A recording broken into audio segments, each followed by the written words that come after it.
Huwag kang ampakampante. Aswang! Hindi mo alam kung sino ang kinakalaban mo. Kaya huwag mo ako minamaliit! Ang tapang mo naman ngayon, Try. Pero sige lang. Hindi kita uurungan dahil alam kong wala ka pa rin namang binatbat sa akin. Bagito ka pa lang sa paggamit ng sandatang yan, kaya makakaya pa kitang talunin. Ngayon, tignan natin kung kaninong lahi ang magpapatuloy. At kaninong lahi ang tuluyang mabubura sa mundo! Yeah!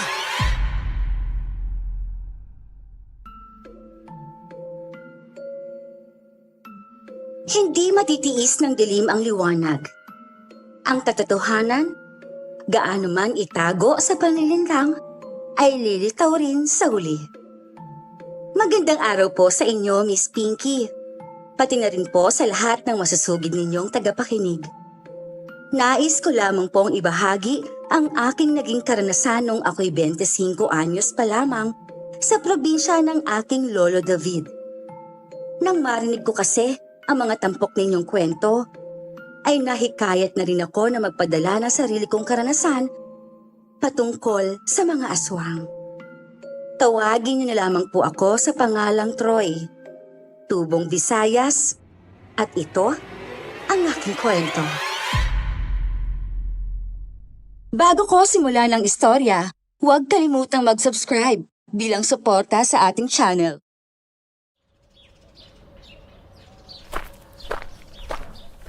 Oh, Mang Pedring! Yung baso mo nilulumot na. Abay, mukhang makakatulog ka na dyan sa kinaupuan mo Mga mahihinang nila lang talaga. Hayaan mo na siya dyan. Pweto na lang Tagay mo na. Isan nga tayo ulit. Dun sa nakita mong babae na kinakain ng aswang. Oo, walang hiyang aswang na yun. Hindi ko na nga nagawa iligtas yung babae dahil wala na Winarak na niya yung dibdib. Malamang hindi na talaga makakaligtas yun. Kaya pinatay mo na lang yung aswang? Grabe bang klase ka talaga, Agnes? Takapang mo, idol Ito na naman ang kwentuhang lasing nila. Ay, nako. May hindi kwentuhang lasing lang yan, apo. May totoong may nakitang bangkay kaninang umaga dun sa kabilang baryo. Sa may kawayanan, malapit sa sapa. Uy, lalaki at babaeng natapos yung babae. Warak talaga yung dibdib. Teka, nakita niyo hulo? May nakapagsabi lang din sa akin kanina nung namalengke ako. May usap-usapan nga yun ng mga tendera sa palengke.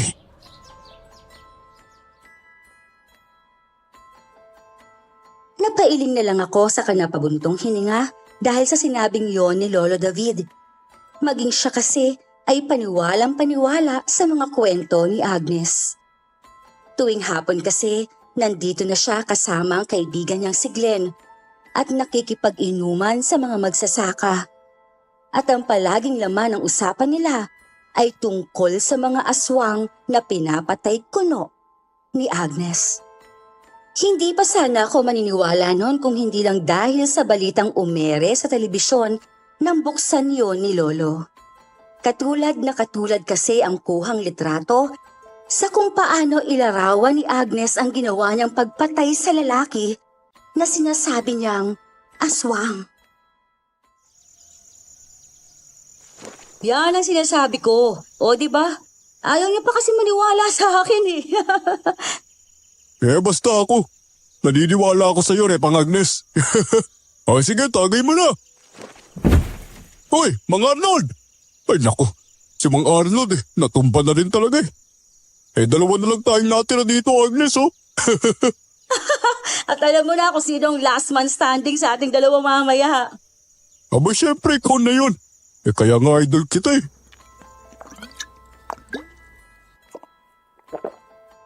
Nabuhay ang kuryosidad ko noon tungkol sa totoong pagkatao ni Agnes. Kung titingnan kasi siya, ay parang normal lang siyang manginginom ng tuba. Astigin, pero alam kong hindi kayang manakit ng iba. May kung ano kasing nababasa sa mga mata niya na kapag tumitig ka ay parang malulunod ka dahil sa lalim. Kinabukasan nga ay may panibago na namang balita tungkol sa patayan sa kabilang baryo. Isang matanda na may saksak sa noo at malaking markang krus sa dibdib. Troy, isang galon nga lang tuba. Nagaga pa para uminom ah. 3:00 pa lang ng hapon oh. Hindi ka pa natatakot masunugan ng atay? Hindi.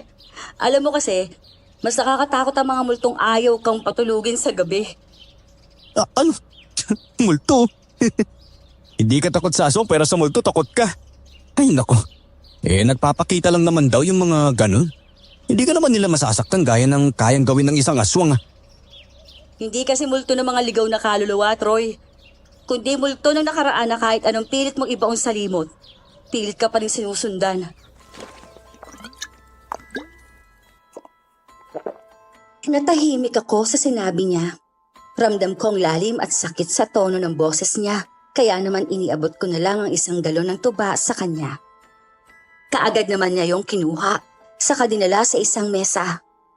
Kumuha siya ng babasaging baso na nakataob sa lagayan at nagsimula ng magsali ng tuba. Diretso niya yung nilagok bago nagsalin ulit ng isa pa. Oh, di mo yata kasama si Glenn ngayon. Nasa trabaho pa eh. Mamayang 5:00 pa ang out niya. Gusto mo ng kausap? Hoy, ikaw ha? Nakakahalata na ako sa'yo ha. Trip mo ba ako ha? Nako, sinasabi ko sa'yo, tigil-tigilan mo yan. Walang may dudulot na maganda sa'yo yan. Grabe ka naman. Ikaw na nga tong dinadamayan, nagsusuplada ka ba dyan? Pues, hindi ko kailangan ng karamay. Pero kung sasamahan mo akong tumagay rito, baka sakaling kausapin pa kita.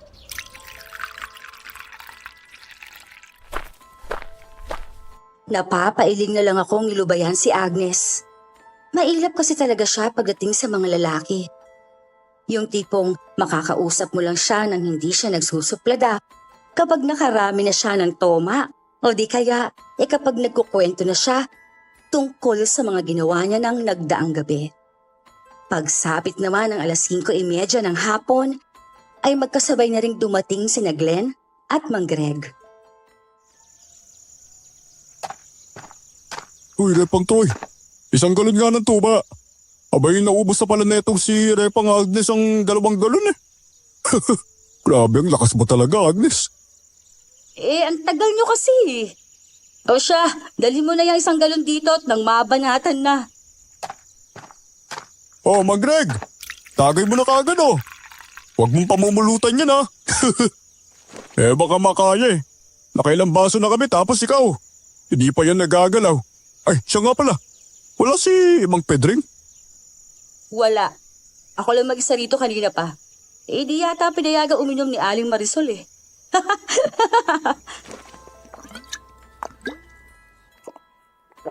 Sa inuman nila, hindi baso ang umiikot kundi kwentuhan.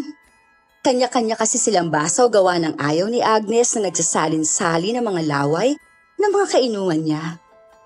Nang sumapit na ang 7:00 ng gabi, ay malakas na ang tama ng iba, lalo na si Glenn. Maingay na sila at sinisinok-sinok na rin. Sandali lang ha. Iibo na ako. Kanina pa parang puburok tong pantog ko eh. Hindi na ako makaalis kasi gusto ko pa makinig ng kwento ni Repang Agnes. Sige na, umihi ka na dun oh, at baka maihi ka pa sa pantalon mo. Abay, ang panghi pa naman ang ihi kapag nakainom ng tuba. Parang panis na ewan. O siya, mag-ingat ka dyan, Glenn ha. Baka mamaya bigla kang kunin ang mamaw dyan. Ito namang si Mang Greg oh. Nanakot pa talaga. Ihiyan ko sa mukha yung mamaw na yun eh. Makatikim siya ng tuba na na-filter na ng pantog ko. O ikaw, Agnes. Paano mo nga ba malalaman kung aswang nga yung kaharap mo? Minsan sa mata, minsan sa hininga, pero madalas sa liwanag ng buwan. Grabe. May ibang klase ka talaga, Agnes ah. Bakit? Ano bang amoy ng hininga ng isang aswang? Bakit ba interesado ka sa kanila ha? Gusto mo rin bang maging isang manunugis katulad ko? Hindi no. Mas gusto ko kasing maging asawa mo. Angas ng joke mo, Mang Greg ah. Benta yon. Pero ibebenta kita sa gulok ko kapag ipinagpatuloy mo pa yung nakakadiri mong joke. Oh, easy ka lang. Kalma ka lang. Ito naman no. Parang hindi na mabiro eh. Hindi naman ako papatol sa tulad mo sa edad kong to, ano? Parang papasa na nga akong tatay mo eh. Buti alam mo. At isa pa, hindi ko trip ang mga lalaki. Alam mo kung anong trip ko? Ang pulbos ng mga aswang na magbabalak humarang sa daraanan ko.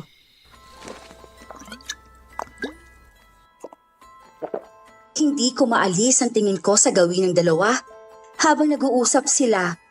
Dahil para bang may pinaghuhugutan si Agnes ng mga salitang binibitiwan niya. Ngingisi-ngisi naman si Mang Greg na kilalang maloko sa lugar namin pagdating sa mga babae. Palibasa kasi, malapit nang tumandang binata. Nang sumapit naman ang 10:30 ng gabi, ay si Agnes na lang ang natitira sa tubaan. Nauna na kasing umuwi si Mang Greg at sumunod naman si Glenn. Uy, magsasara na ako. Wala ka pa bang planong umuwi? Wala. Tuwing gabi hindi ako sa bahay dumidiretso, kundi sa mga lugar na alam kong pupuntahan ng mga aswang. Alam mo ikaw, lakas talaga ng tama mo, no? Parang kang hindi babae kung magsalita eh. Oo siya, magsasara na muna ako tapos isasabay na rin kita sa pag-uwi. Hintayin mo ako dyan.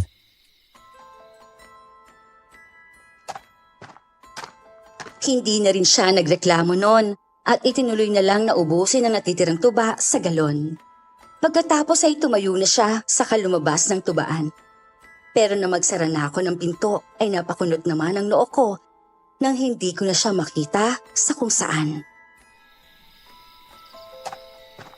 Lokong yun ah. Sinabi na nga ang isasabay ko sa pag-uwi. Hinangutigas naman ang ulo. Wala ng tricycle kapag ganong oras sa baryo namin. Kaya naman kailangan ko talagang maglakad pa uwi.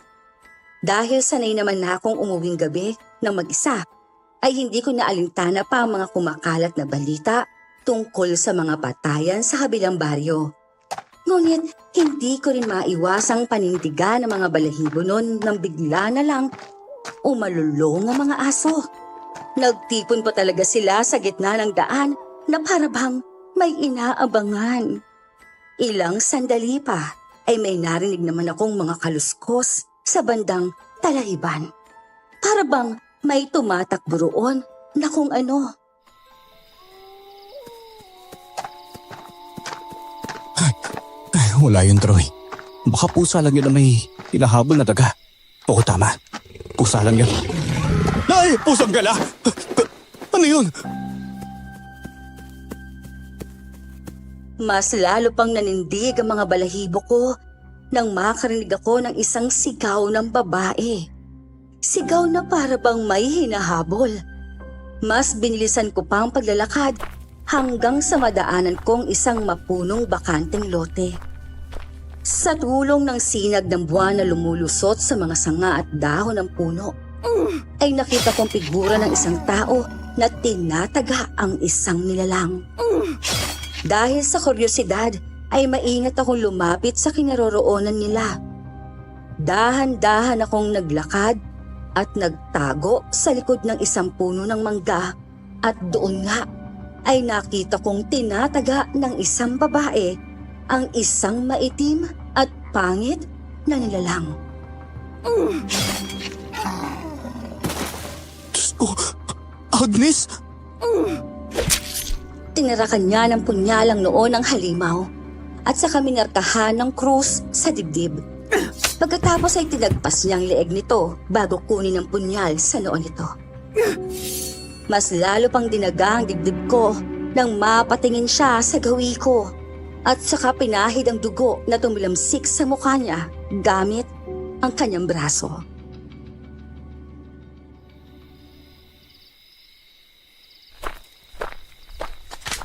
O ano, hindi ka pa ba uuwi? Tapos na ang live show. Ha? Paano niyo nalaman? Nandito ako. Tara na, Troy. Iuuwi na kita sa inyo. Halos mapapalatak ako dahil sa sinabi niyang yun. Parang ang labas kasi ako pang babae sa aming dalawa. Ibinalik niya lang din sa akin ang sinabi ko sa kanya kanina. Lumabas na nga ako sa pinagtataguan ko at saka sumabay na sa kanya sa paglalakad. Paalis sa lugar na yon. Hoy, yung totoo. May mata ka ba sa likod, ha? Paano mo nalaman na nandun ako? Kung aswang nga, hindi ko napapalagpas. Ikaw pa kaya? At saka ang bigat ng paa mo kapag naglalakad. Kaya paano hindi ko malalaman na may nagmamasid sa akin kanina habang pinapaslang ko yung buwisit na aswang na yon, Aber? Pabigat pa ba yun? Nagdahan-dahan na nga ako eh. O ano? Nanihuhala ka na sa mga kwento ko? Oo, pero grabe ha. Paano mo nagawang pumatay ng mga aswang? Kababae mong tao pero napakatapang mo, grabe ka. Alam mo, minsan may mga bagay talaga na kailangan mong gawin, lalo na kapag wala ka ng ibang pamimilian. At kung pagiging matapang na lang ang paraan para manatili akong buhay dito sa mundo, gagawin ko. Ayoko na mamuhay ulit sa takot katulad ng dati. Pagod na akong maging mahina at magmukmuk na lang sa tabi dahil hindi ko magawang ipagtanggol ang mga mahal ko sa buhay. Bakas ang lungkot sa boses ni Agnes nang sabihin niyang mga salitang yon. Para bang may malalim na sugat na pinaguhugutan nun. Dahilan para mas lalo pa akong maging kuryoso tungkol sa nakaraan niya. Pero mas pinili ko na lang na itikom ang bibig ko at hayaan siyang maging bukas sa akin kahit paunti-unti. Pero nakauwi na lang ako ay hindi na ulit nasundan pa ang pagkukwento niyang yon. Oh, Apo, may nandito ka na pala. O ano, kanina ka pa ba dyan? O may ba't hindi ka nagpapalit ng damit ha? O matulog ka na't gabi na? Sige ho. Mamaya na lang hong konti lo. O ano, may mukhang maiisip ka. Hulaan ko, babae ba yan? Ho? Lo naman eh. Alam niyo namang... Si Agnes. Ho? Hindi ho. Hindi ho, lo. Ba't ko naman naisipin yung tomboy na yun? Lagi nga akong nasusupalpal nun eh. Tapos imbis na ako pa magatid sa kanya pa uwi, ako pa talaga yung hinatid niya. Nakakasira ng pagkalalaki. Ano ka mo? Pwede ibig sabihin, hinatid ka siya pa uwi kanina. May ibang klase naman talagang batang yun ano. May napakatabang. Ay naku, sobra hulo. Hindi ko nga inaasahan na makikita ko siya sa akto na pumapatay ng aswang eh. Ano? Nakita mo si Agnes na pumapatay ng aswang? Teka, kailan? Kanina lang. Abay, ang swerte mo naman pala kung gano'n eh. Abay, yung iba kasi, hindi talaga naniniwala sa mga kwento ni Agnes eh. Yung iniisip kasi nila, may lamon na ng alak ang utak ng babaeng yun. Bay, hindi nila alam na si Agnes pa lang nagpapanatili ng kaligtasan dito sa baryo natin. Naku, totoo po. Kahit rin ako hindi makapaniwala. Pero ngayon, nasaksiyan na ng dalawang mata ko. Kung nakita niyo lang ho siya kanina, grabe talaga. Parang walang kahirap-hirap niyang tinapos yung buhay ng malaking halimaw. Alain niyo ho yun? May mas halimaw pa pala sa mga halimaw. Nang gabing yon ay biglang nag-iba ang pananaw ko. Ang gabi ay hindi na lang isang simpleng gabi. At si Agnes, hindi na lang basta tomadora. Isa siyang manunugis ng aswang. Pero para sa isang dahilan na hindi ko pa talaga lubos na nauunawaan. Kinabukasan, 1:00 pa lang ng hapon ay nasa tubaan na kaagad si Agnes. Kukumustahin ko na sana siya nang bigla naman pumasok ang isa pang babae na pamilyara mukha sa akin.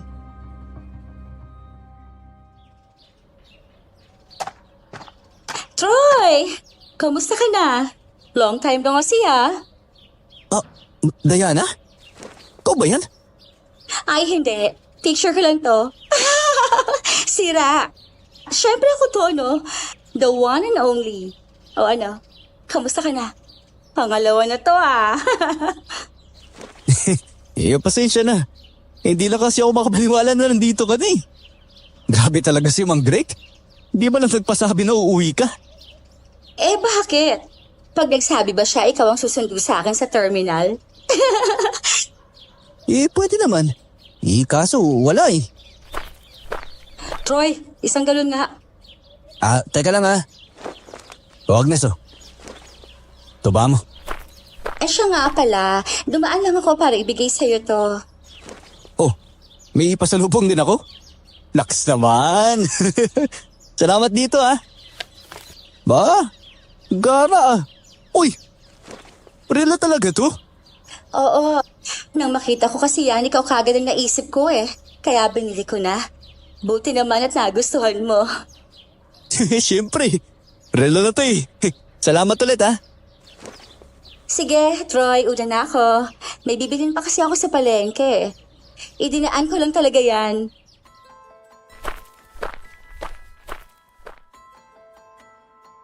Si Diana ay kababata ko at naging matalik na kaibigan simula nang dalhin ako ni nanay dito sa probinsya ni Lolo David. Yun nga lang, nang tumuntong na kami ng high school, ay dinala na siya ng mga magulang niya sa Maynila para doon pag-aralin. Doon na rin kasi na destino ang tatay niyang pulis kaya isinama na silang buong pamilya.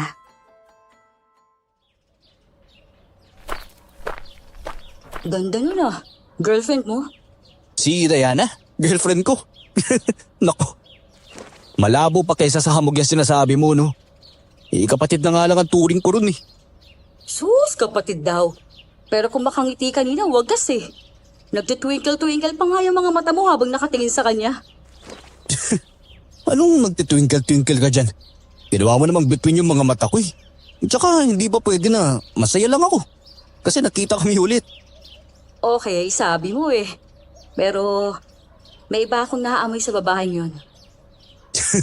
Grabe naman yung ilong mo halos 5 dipag layo mo sa amin Naamoy mo pa rin siya? Sa bagay. Ang bango nga nung kolonya no? Bakit? Trip mo rin ba? Itatanong ko sa kanya kung anong pangalan ng pabango para makabili ka rin. Loko, hindi kasi yun. Ang ibig ko kasing sabihin, parang hindi lang kaibigan ang tingin niya sa'yo, kundi higit pa dun. Yun! May gusto sa akin. Ay naku, imposible yan no. Tsaka kanina ka pa nagmamasid sa amin O yung totoo, nagseselos ka no. Hay nako Troy, tigil-tigilan mo nga ako't wala ako sa mood makipagbiruan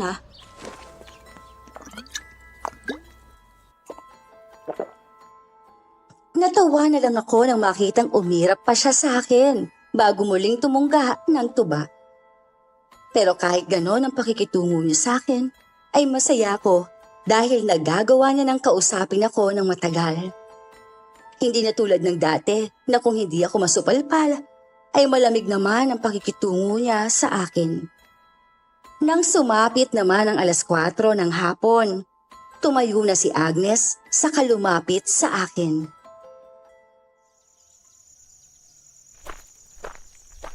Oh, Troy, bayad ko. 4:00 pa lang Parang tapos ka na kaagad? Wala pa nga si Glenn Teka, hindi mo na sila hintayin? May iba kasi ako lakad ngayon kaya hindi na muna ako sasabay sa kanila. Bang klase ka talaga no? Totoma ka muna bago lumakad no? Ay nako, sana lang maging maayos ang lakad mo na yan. Hay nako, minamaliit mo yata ako Nakita mo naman ako makipaglaban sa mga aswang kahit nakainom ako, di ba? Kaya sisiw lang sa akin ang mga ganitong bagay. Huwag ka mag-alala. Mag-iingat ako para sa'yo. O ano?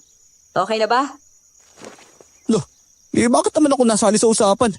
May mag-iingat ka para sa sarili mo, hindi para sa akin.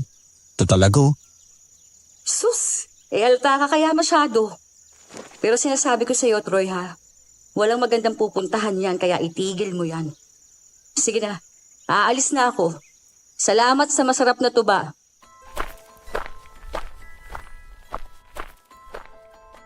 Nakasunod lang ang tingin ko sa kanya hanggang sa makalabas na siya ng tubaan. Oo nga't may paghanga ako sa kanya kahit na ganun siya. Bilib kasi ako sa tapang niya kahit na mag-isa na lang siya sa buhay. Pero Wala naman akong balak na mas palalimin pa yon dahil sa kanya na mismo nang galing na wala akong mapapala sa kanya. Hindi ko rin kasi ugaling ipilit ang sarili ko sa taong ayaw naman sa akin. Kaya nga, umabot na ako sa ganitong edad na hindi man lang nagkakanobya kahit isa.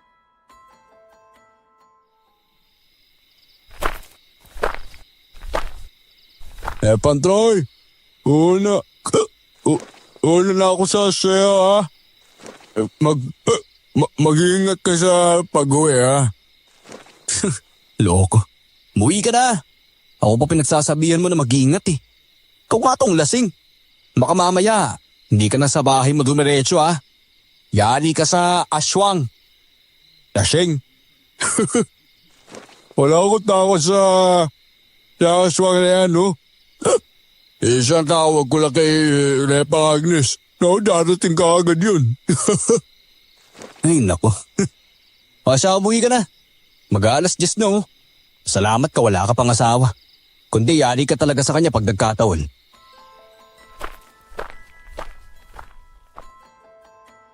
Susuguray-suray na naglakad naman si Glenn palabas ng tubaan. Kaya naman natawa na lang ako. Inimis ko na ang mga ginamit nilang baso at tuba saka ako nagsara. Wala naman akong takot na nararamdaman noon habang naglalakad pa uwi pero minadali ko na ang hakbang ko dahil mahirap nang mapanatag. Ngunit nang padaan naman ako sa isang malaking puno ng akasya, ay may narinig akong parang humihikbik. Nang lapitan ko naman ang pinanggagalingan noon, ay nakita kong isang pamilyar na figura sa pamamagitan ng sinag ng buwan. Hindi naman kasi siya sa lilim ng akasya nakaupo, kundi sa isang malaking bato na pantay ang itaas.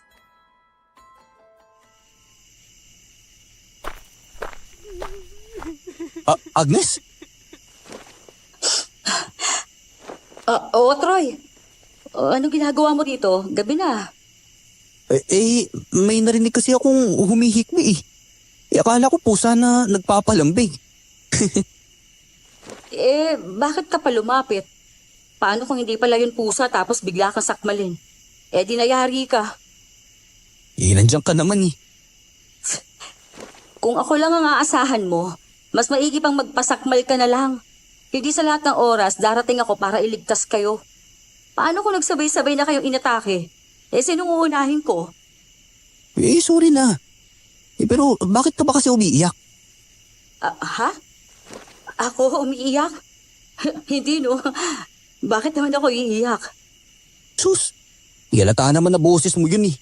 Alam mo, pwede ka naman magsabi sa akin. Makikinig naman ako sa'yo eh. Tsaka, hindi sa lahat ng oras. Kailangan mong maging malakas no. Pwede ka rin maging mahina minsan at umiyak dahil tao ka naman. Nasasaktan, tsaka napapagod. Wow! Hugot ba yan? Wala akong panahon para maging mahina kaya umuwi ka na. Magpapahangin lang ako sandali, tapos aalis na rin ako. Sige, sasamahan na muna kita. Iuwi rin ako kapag umalis ka na.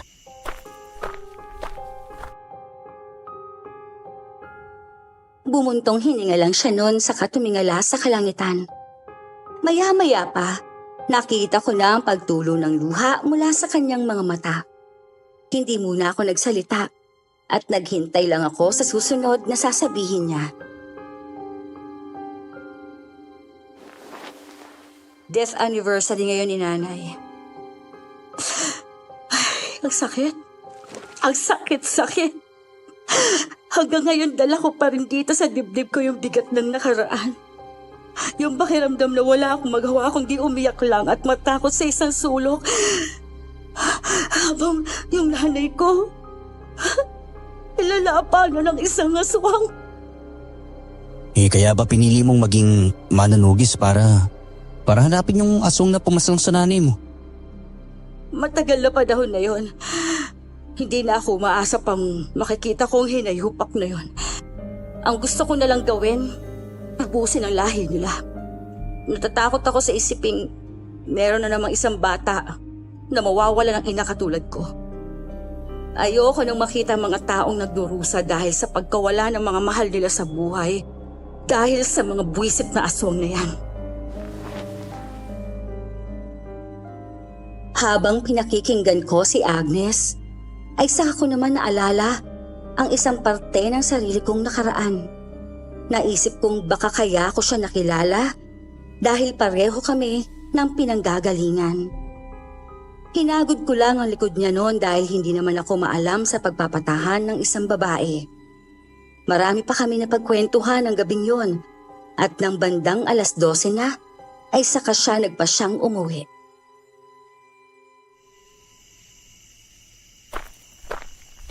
Oy, Apo, kakalating mo lang. Abay, bakit masyado ka na naman yatang ginabi ngayon? Tumambay lang ho ako saglit, lo. Kayo, lo. Bakit kising pa ho kayo? Yun na nga eh. Kasi kanina, may lumagapok sa bubungan eh. Tapos umalulong yung mga aso. May mga 5 minuto rin ang itinagal nun. Tapos, nawala na rin naman kagad. Kako baka may dumang, alam mo na. Kaya hindi na ako nakatulog at hinintay ko na lang na makauwi ka. Pagdating ko kasi sa bahay, ay naabutan ko si Lolo na nasa sala. Nakaupo habang may isang tasa ng mainit na tubig sa lamesitang nasa harap niya. May isang garapon ng asin din sa tabi ng tasa at ilang pinadpad na bawang. Baka nga ho dumaan lang. May wala naman ho kasi ako napansin na kakaiba kanina sa labas eh. O siya, matulog na ho kayo, lo, ha. Alam kong maaga pa ho kayong gigising bukas. Oo nga eh. Papanatag na ako ngayong nandito ka na. Alam mo namang ikaw lang ang natitira kong apo kaya nag-aalala talaga ako sa'yo. Kapag hindi ka pa nakakauwi ng 10 oras ng gabi. Naku, wag ko kayong mag-alala, lo. Hindi ho ako mapapaano dahil kasama ko naman ho si Agnes. Si Agnes. Siya, sige. May tiwala naman ako sa batang yun eh. O siya, matulog ka na rin ha. Papasok na ako sa kwarto ko. Ay, yung pinto pala. Huwag mong kalilimutang ilak. Oo, lo.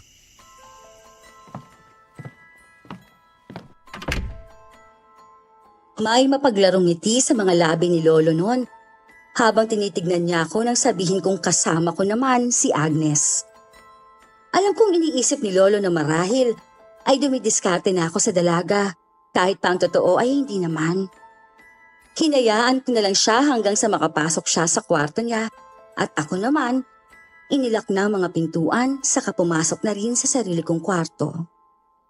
Hindi ko alam kung gaano katagal na ba akong nakatulog noon nang bigla na lang akong dalawin ng isang masamang panaginip.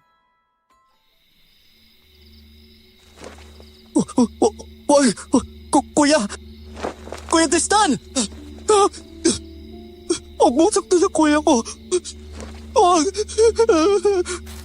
Troy! Apo! Gumising ka! Troy! Lolo! Lolo, si kuya! Nakita ko si kuya! Sure. Tahan na po. Masamang panaginip lang yon. May mabuti ng alak at nagising ako eh. Kaya ako narinig ang paghangos at pagiyak mo. Bakit ho kaya? Napanaginipan ko na naman si kuya. Teka, hindi kaya may ibig sabihin yun? Baka may gusto siyang iparating sa akin, lo. Alam mo, ikaw lang ang makakalam niya na po. Sundin mo kung anong nasa puso mo. Kung sinasabi nito na may dapat kang gawin, talagang gawin mo.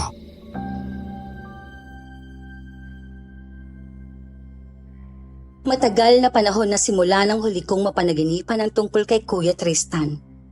At katulad ng nanay ni Agnes, isa rin si Kuya sa nabiktima ng mga aswang. 8 taon pa lang ako noon habang 15 anyos naman si Kuya. Pero kahit musmus pa lang ako noon, ay tandang-tanda ko pa rin kung paanong pinaslang ng halimaw ang kuya ko.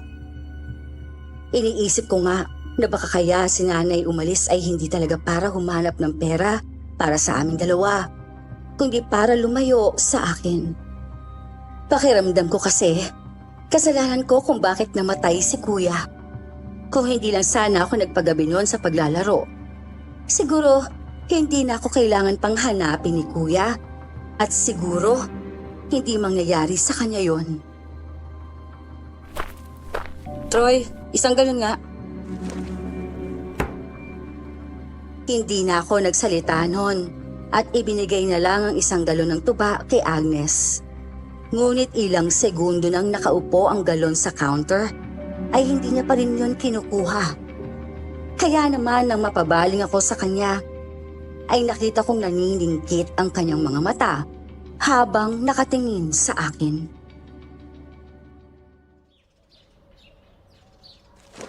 Oh, yan na yung tuba mo. May kailangan ka pa ba? Wala. Naninibago lang kasi ako sa'yo. Dati-rate, gusto mong nakikipag-usap sa akin pero ngayon, ang lamig mo. Bakit? May problema ka ba? Oh, wala naman. Sigurado ka? Kasi kung meron man, handa akong makinig sa'yo. O siya, dadalhin ko na to ha. Doon lang ako sa lamesa. Kung gusto mo nang kausap, punta ka lang doon. Tagayang kita.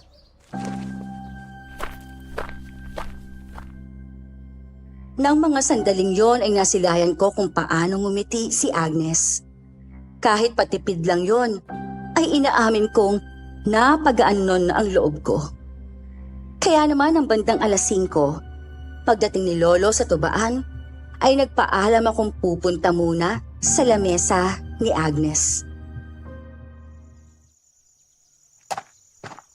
Oh, buti nagpasya ka ng samahan ako rito.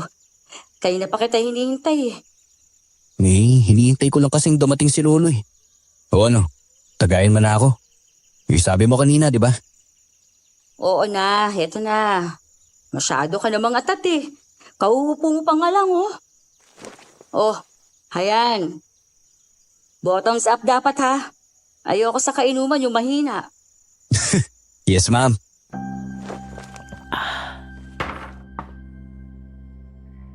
Doon nga ay naikwento ko rin kay Agnes ang tungkol sa masamang panaginip ko at sa nangyari sa kuya ko.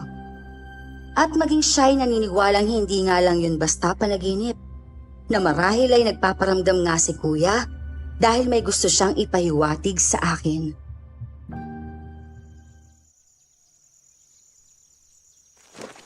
Siguro kasi alam niyang nagkakilala na tayo kaya siya nagpaparamdam. Kasi alam niyang matutulungan kita sa paghahanap sa aswang na pumatay sa kanya. Pero malabo na mangyari na mahanap ko pa yun eh. Sa dami ng aswang na pinatay mo. Makaisa na rin dun yung mandarangkal na yun. Hindi natin masasabi. Pero subukan lang natin. Malay mo naman, di ba? Saka, gagabayan ka naman ng kuya mo panigurado. Kasi, siya na yung nagpapahiwatig sa'yo eh. Sa bagay, may punto ka nga. Magandang gabi ho, Lolo David. Oh, magandang gabi din sa'yo, Iha. Abay, nakauwi ka na pala. Oho, kahapon lang ho. Saka dumaan din ho ako rito kahapon kaso wala ho kayo eh. Oo. Minsan kasi, abay 5:00 na ako pumupunta rito tapos uuwi rin ako ng mga 7:00. Ay, siya nga pala. Nandun si Troyo. Kaagad namang lumapit sa amin noon si Diana habang may malapad na ngiti. Ngunit nang makita niya si Agnes, ay bigla na lang napalis ang ngiti na yon.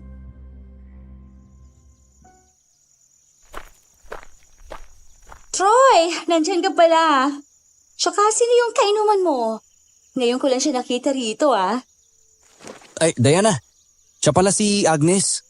Suki namin dito sa tubaan. At saka nakita na ata kayo kahapon. Ay, oo nga pala. Hi Agnes, pasensya na kahapon kung hindi ako nakapagpakilala kaagad ha. Ayos lang, walang problema. Umiinom ka ba ng tuba? Tara, samahan mo kami. Hindi eh. Pero dahil nandiyan naman si Troy, sige. Ihahatid mo naman ako sa bahay kapag nalasing ako, di ba, Troy? Oo, sige. Hindi ko alam bakit biglang parang naging ibang paraan ang pagsasalita noon ni Diana. Hindi naman sa nagiging assuming ako pero parang may tono ng panlalandi ang pagkakasabi niya noon. Kaya imbis na maging komportable, ay nailang lang ako lalo na nang magsimula ng tumagay si Diana.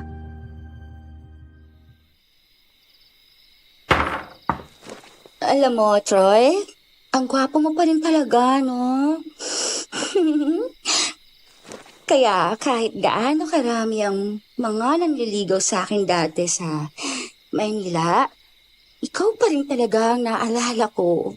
Parang lagi ko silang naikukumpara sa'yo tapos sa huli, marirealize ko na wala talaga silang panama sa'yo.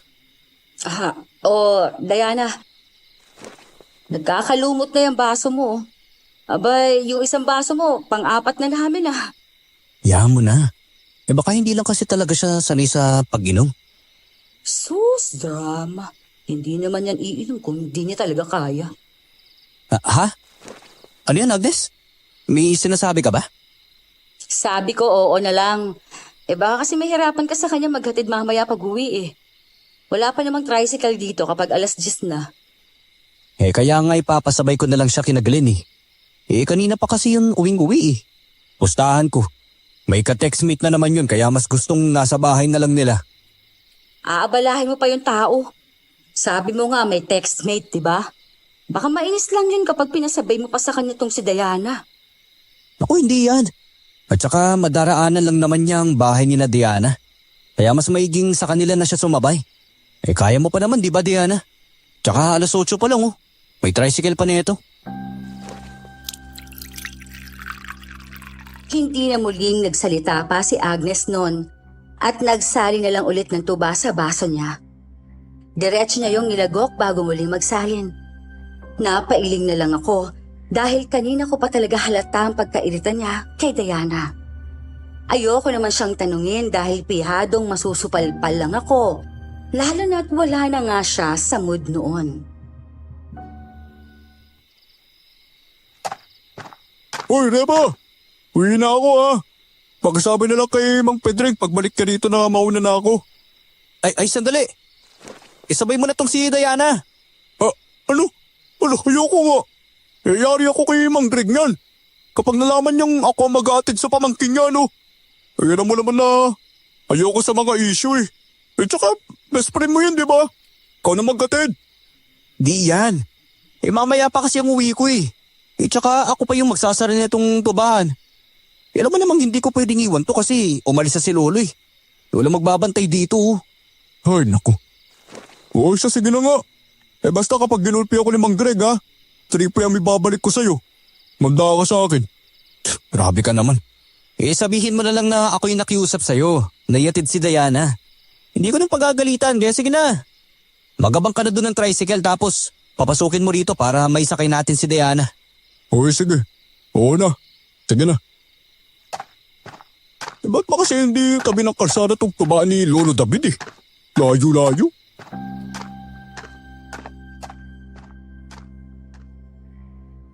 Ilang sandali nga lang ay minakuha ng tricycle si Glenn kaya naisakay na namin kaagad si Diana. Kilala naman namin ang tricycle driver kaya walang problema kung sakaling may mangyari nga. Bandang 10:00 naman nang umalis si Agnes at ako naman, dahil may mangilan-ngilan pang manginginom, ay 11:00 na nakapagsara ng tubaan. Himalang walang anumang kababalaghan doon sa daanan, kaya naman nakauwi ako ng matiwasay.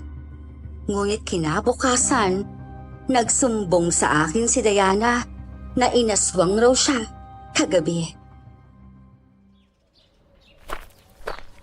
Paano naman nangyari yun? Sinigurado kong nakapasok ka na sa pinto ng bahay mo.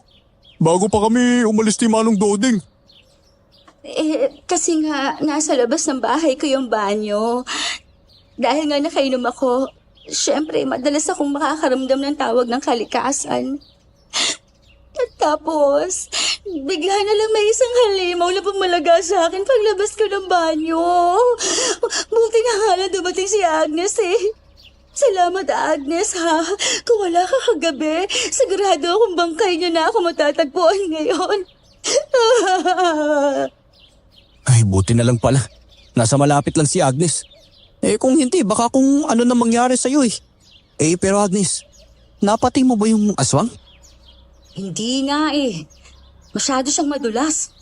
Pero tulad ng mga nauna kong pinatay sa kabilang baryo, isa rin siyang gangga. Hindi kung ganun baka balikan pa niya si Diana. O hindi kaya ikaw ang balikan niya. Hindi naman ako natatakot na mabalikan. E di, bumalik siya nang malaman niya ang hinahanap niya, di ba, Mang Greg? Oo nga naman. Alam naman niyang isang batikang manunugis itong si Agnes eh. Kaya malabong babalikan niya yan. Pero si Diana, naku, posible pa. Lalo na't mag-isa lang siya sa bahay nila. Bakit ba kasi hindi mo na lang siya patuloyin sa inyo, Mang Greg? Ugag ka ba? Siyempre bawal yun. Kasi kahit magtiyuhin pa sila, bay pa rin ang isipin ng mga tao, no? Lalo't wala pa silang ibang mga makakasama kung sakali. Mabuti na lang sana kung pareho silang lalaki. Kaso hindi. May punto si Troy. Ang mainam na gawin na lang natin sa ngayon, mag-ingat. Huwag ka mag-alala, Diana. Lagi ako nakabantay sa'yo. Lagi? Bakit naman palagi? Nakakatakot naman yung ganon. Parang mas lalo lang may mangyayaring masama kapag nakabantay ka eh. Oo nga, tama si Agnes, Diana. Mas maigi nang mabantayan ka.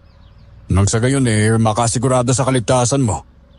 Tsaka wag ka na kasing maglalabas-labas kung gabi. Alam mo naman ang panahon ngayon eh. Marami nang namamatay sa ibang mga baryo. Kaya hindi malabong pati tong baryo natin punteryahin din ng mga aswang. Delikado na. Ay naku, kahit kailan talaga. Pahamak yung mga aswang na yun eh. Dahil nga sa naging pangyayari na yon ay maaga pang tumutoma si Agnes sa tubaan at pagsapit ng 6:00 ay saka aalis. Sa hinuha ko'y seryoso talaga siya, nababantayan niya si Diana. Mas lalo lang akong humanga sa kanya dahil doon. Yung tipong handa siyang makipagtagisa ng lakas sa isang aswang, mailigtas lang ang mga tao. Ngunit kinabukasan, balitang-balita na naman sa buong baryo ang bangkay na natagpuan sa gilid ng sapa na malapit lang sa tubaan.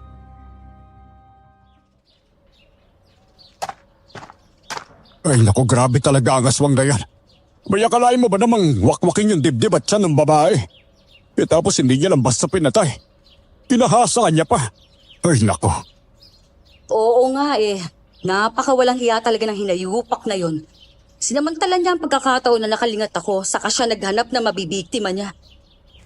Sinabi ko naman kasi sa'yo na wag mo na akong bantayan. Ayan tuloy, may isa na namang tao ang napahamak. Uy, Diana naman. Bakit parang sinisisi mo pa si Agnes na binabantayan ka niya? Hindi pa dapat mas magpasalamat ka pa nga sa kanya? Ay, hirap din pala ng trabaho ng isang manunugis, no? Kasi hindi lahat ng oras. Siya ang nasa bentahe. At isa pa, ang pagiging manunugis, kawang gawa lang yan. Hindi siya nagpapabayad, no?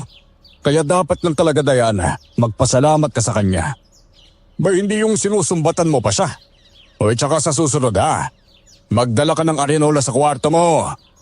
Para hindi mo na kailanganing lumabas pa. Diyan na dadali ng mga aswang yung mga tao Matitigas kasi ang mga ulo. Dahil sa nangyaring sagutan ng araw na yon, ay hindi na muling bumalik si Diana sa tubaan. Si Agnes naman, ganun pa rin. Darating ng 1:00 o 2:00 ng hapon para tumoma. At pagsapit ng 6:00 ay saka naman aalis. Kinagabihan habang pauwi naman ako ay hindi sinasadyang may maaninag ako sa gilid ng mga mata ko.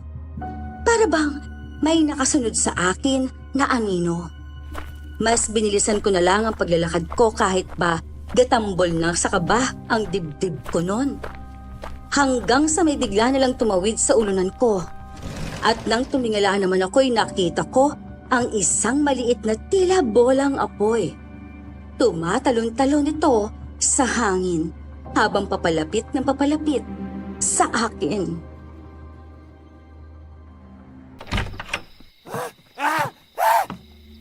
Apa, abay nangyayari sa'yo? Bakit basang-basa ka ng pawis at saka bakit ang dami namang dumi niyang suot mo? Nanguhuli ka ba ng palaka, ha? Kasi ulo. Teka lang ho, kukuha lang ho ka ng tubig. Ganito ho kasi yan. Papauwi po ako kanina. Nang may mapansin akong sumusunod sa akin. Akala ko ho aswang eh. Kaya binilisan ko ho yung paglakad ko. Pero hindi ko nakita yung nakausling bato kaya natisod ako tapos pagtingala ko, may nakita akong parang isang bolang apoy. Tumatalon-talon pa nga po sa hangin eh. Ano ka mong bolang apoy? Tumatalon-talon. May baka salmento yon. Salmento ho? Oo. Sabi ng mga matatanda dati, ang salmento raw, galing doon sa dugo ng isang namatay na tao na natuyo. Tapos hindi na iilawan o naaarawan. Pero may iba naman nagsasabi na kaluluwa ito ng mga namatay na tao. Teka, para bang mahiwatig ito na gusto nila ng hustisya. Kaya sila nagpapakita. Grabe may ganun ho pala lo. Ngayon ko lang nalaman yan At least alam mo na ngayon. Di ba? Tsaka huwag kang mag-alala. Hindi nananakit ang mga salmento. Kaya huwag kang matakot sa kanila. Yun nga lang. Naghahabol sila. Lolo naman eh. Nananakot ka pa talaga eh. Magsasara na lang ako ng maaga doon sa tubahan. Para naman makasabay ko pa uwi si Glenn at saka hindi na ako habulin ng salmento na yan.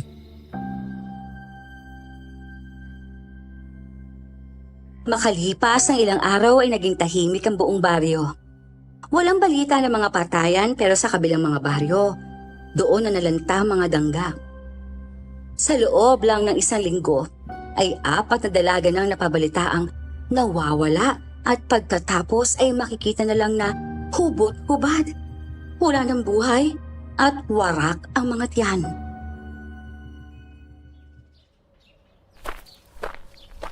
Uy, Lepang Troy!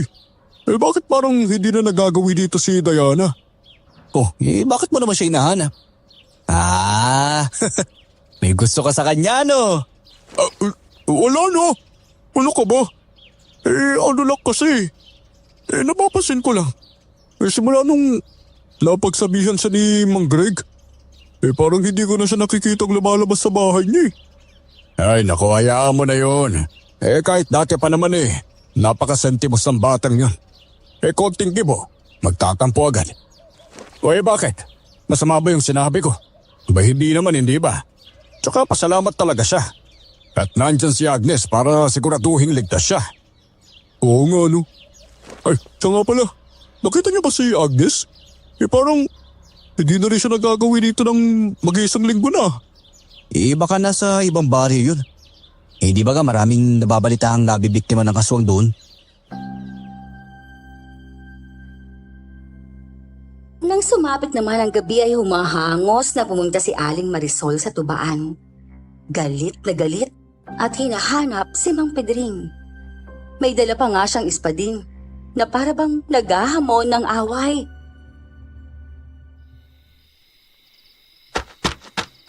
Pedring! Pedring! Asan si Pedring? Kanina pa ho umalis yun ah. Mga bandang alas 6 nagpaalam na siyang umuwi. Ano uuwi? Kanina pa nga ako naghihintay sa kanya sa bahay pero anong oras na wala pa rin siya? Baka nandun naman umuwi sa babae niya. Naman yung si Pedring May kahit 45 na. May magandang lalaki pa rin yun ah. Bakit ka naman kasi nag-asawa ng gwapo? Yan tuloy. Uy, Mang Greg naman. Binibiro niyo pa talaga eh. Aling Marisol. Baka naman nayaya ng iba niyang mga kaibigan. Alam niya naman ho yung si Mang Pedring eh. Kapag usapang halak, naku, hindi talaga tatanggi yun. Nang makaalis na si Aling Marisol ay natawa na lang si Mang Greg. Ewan ko pero parang nakaramdam ako ng inis na mga oras na yon dahil sa ginawa niya. Para kasing natutuwa pa siya sa nangyayari gayong aligaga na nga yung ginang sa paghahanap sa asawa niya. Kinabukasan, nagitla na lang ako sa kalunos-lunos na balitang natanggap ko mula kay Lolo. Ano hulo? Nagbibiro lang ho ba kayo? Hindi pa ho patay si Mang Pedring. Ano ka ba po? Bay sa tingin mo ba'y gagawin kong biro ang mga ganong kaseryosong bagay? Si Marisol na nga mismo ang nagsabi. Nakita raw kanina sa talahiban ang katawan ni Pedring. Yung hinala ng iba'y nabiktima ng mandarangkal. Mandarangkal? Pero parang naman po nilang nasabi yun. Kubot-hubad, may saksak sa noo at tagpas ang leeg. Abay tapos may malaking krus pa na hiwa sa dibdib.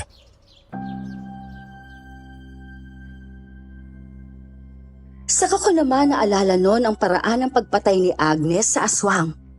Kaya naman matiim akong napatingin kay Lolo. Hindi ko alam kung sasabihin ko ba sa kanya o mas maiging si Agnes na munang tanungin ko ukol sa bagay na yon. Dahil hindi ako naniniwalang isang aswang si Mang Pedring. Kaya naman kinahapunan, nang sa wakas ay magawin na ulit si Agnes sa tubaan, ay agad ko siyang niyakag papunta sa pintuan sa likod ng tindahan.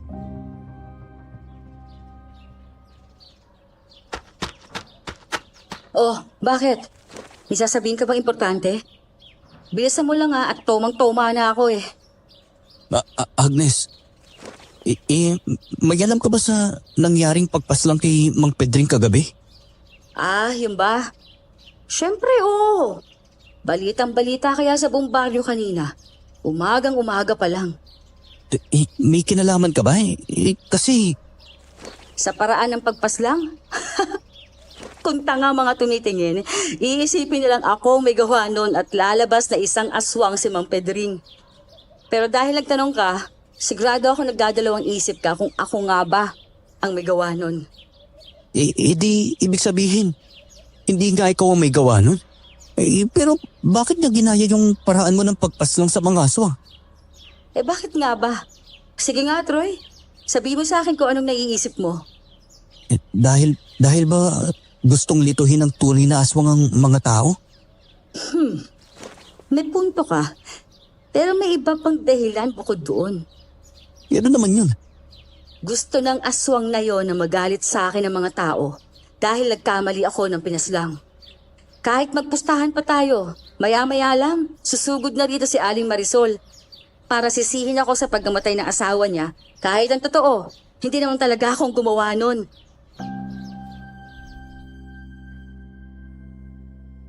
Hindi nga nagkamali si Agnes. Dahil pagsapit ng 3:00 ng hapon ay mugto mga matang sumugod sa tubaan si Aling Mirasol. Mabilis niyang nilapitan si Agnes sa kadinampot ang walang lamang galon ng tuba at inihampas yun sa babae. Mabuti na lang at agad itong nasalag ni Agnes at saka agad na tumayo. Walang hiya ka, Agnes. Bakit mo ginawa yun sa asawa ko, ha? Bakit? May atraso ba siya sa'yo? Wala. Pero wala rin akong sasabihin. Kasi kahit ano naman huyat ang paliwanag ang gawin ko, hindi pa rin kayo maniniwala. Kaya mas maiging isipin nyo na lang ang gusto ninyong isipin. Yan! Siyan kayo magaling eh. Umaakto kayo biktima kahit ang totoo. Kayo naman talagang may kasalanan. Dumating na ho ba yung autopsy report ng asawa ninyo? Kasi pinatingin ko na rin po yung gulok ko sa mga pulis at anumang oras, magkakaalaman na kung ako ba talaga ang may sala o hindi. Pero kapag mapatunayang ikaw ngang salarin, ayoko nang makikita yung pagmumukha mo dito sa baryo. Umalis ka na rito dahil isa kang huwad na manunugis! Nang sumunod na araw ay nalaman na ngang hindi kay Agnes ang patalim na ginamit sa pagpatay kay Mang Pedring. Nakahinga ako noon ng maluwag dahil absuelto na si Agnes. Alo, pwede ho bang kayo na muna ang magbukas ng tuban? Ay, oo naman. Bakit? May lakad ka ba? Opo sana eh. Mukhang may bako nakaamoy ah. Teka, Hoya po, may nililigawan ka na ba? Wala ho ah. Ano lang ho kasi. Gusto ko lang hong puntahan si Agnes para ipaalam na lumabas na yung autopsy report. At hindi nagmatch yung patalim niya sa patalim na ginamit sa pagpatay kay Mang Pedring. Ganun ba? O siya sige. Basta kapag 2:00 na, Pumunta ka na sa tubaan ha. Oo, Lo. Salamat ho. Alas 10 ng umaga nung makita ko si Diana na halos lakad takbo. Para bang may tinatakbuhan. Tatawagin ko pa sana siya ng mabilis niyang pinarang paparating na tricycle sa kadali-daling sumakay. Nang makaalis na ang sinakyan niya, ay may kung ano naman akong nakita sa daan.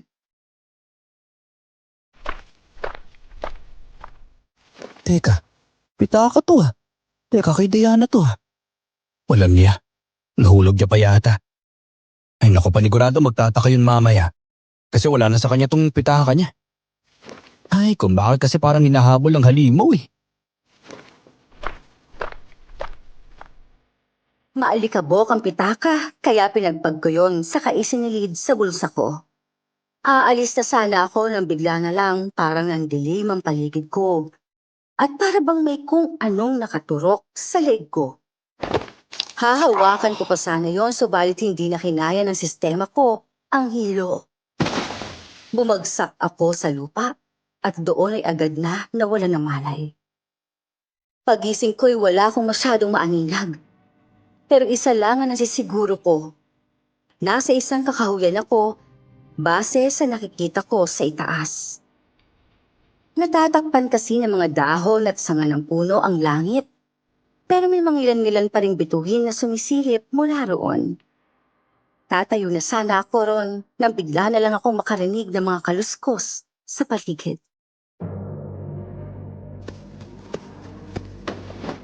Sino nandyan?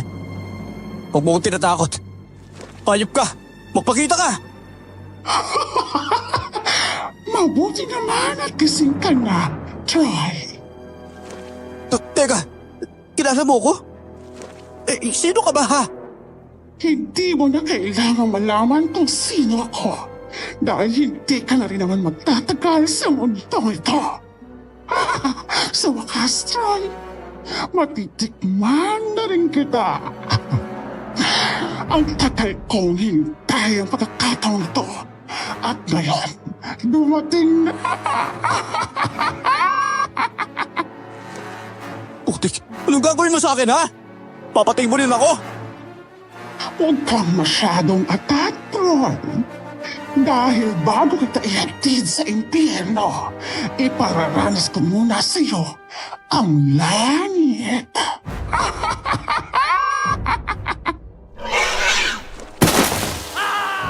Napasigaw na lang ako noon nang bigla akong ibabawan ng nilalang. Nagtangka pa akong tumakas noon pero malakas siya at hindi ako makaalis mula sa pagkakahawak niya. Pero hindi ako papayag na maging isa ko sa mabibiktima niya. Nangapa ako na pwedeng gamitin panglaban sa kanya hanggang sa may mahawakan akong isang matambok na sanga. Maliit lang yun at sa tansya ko'y nasa isang dangkal lang ang haba. Mahigpit ko yung hinawakan at nang makatsyempo ay agad ko yung isinaksak sa tenga niya. Napadaing siya at saka mabilis na umalis mula sa ibabaw ko. Ang sakit ng tela ko, walang hiya ka! Pagbabayaran mo to, Troy! Pagbabayaran mo! Dadaluhungin niya pa sana ako nang bigla na lang may isang bolang apoy na sumulpot sa kung saan. Tumatalon-talon nitong nilibutan ng aswang, kaya naman napatda ang halimaw. Tinangka niyang hablutin ang bagay na yon, ngunit sadyang mailap ito. Natuon ang atensyon ng aswang sa bagay na yon kaya mabilis akong bumuelo at saka kumaripas ng takbo. Kahit na hinihingal na ako, ay hindi pa rin ako tumigil sa pagtakbo. Napapagod na mga binti ko pero wala akong pakialam. Ang gusto ko lang talaga nun ay makaalis sa lugar na yon. Sige pa, Troy. Konti pa. Konti na lang. Malapit na. Taray! Aray, putik! Agnes! Uy, Agnes, ikaw ba yan? Troy? Teka, anong ginagawa mo rito? Gabi na. Mamaya ako na ipapaliwanag. Tara na! Nang makatayo ay agad kong hinawakan ang kamay niya sa katumakbo. Kaya naman wala siyang nagawa noon kundi mapatakbo na rin kasabay ko. Nang makakalabas na kami sa kakahuyan, ay agad naman siyang napatigil, kaya ganun din ako.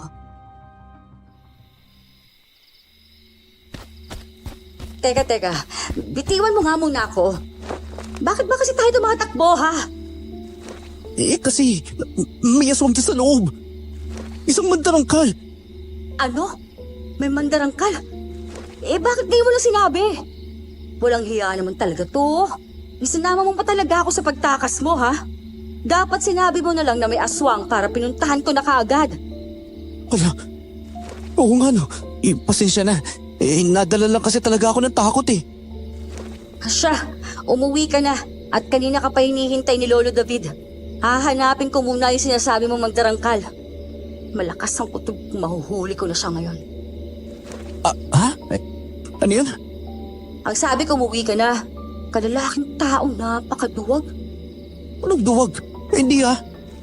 Mahal ko lang talaga yung buhay ko, do. At ayoko mamatay ng hindi malang nararanasan magkanobya. Sus! Style mo, bulok. Sige na, umuwi ka na. Tapos ano? Susuong ka dyan mag-isa. Ayoko, do. Sasamahan na lang talaga kita. Putik naman, Troy. Tumakbo ka na nga para makalayo sa kanya tapos sasama ka pa ulit pabalik. Kasi naman hindi lang mandarangkal ang meron dyan. Ano pa? Sabihin mo na nang magkapaghanda na ako at malaman ko kung paano ko sila kakalabanin. May santel mo. Ano? Santelmo?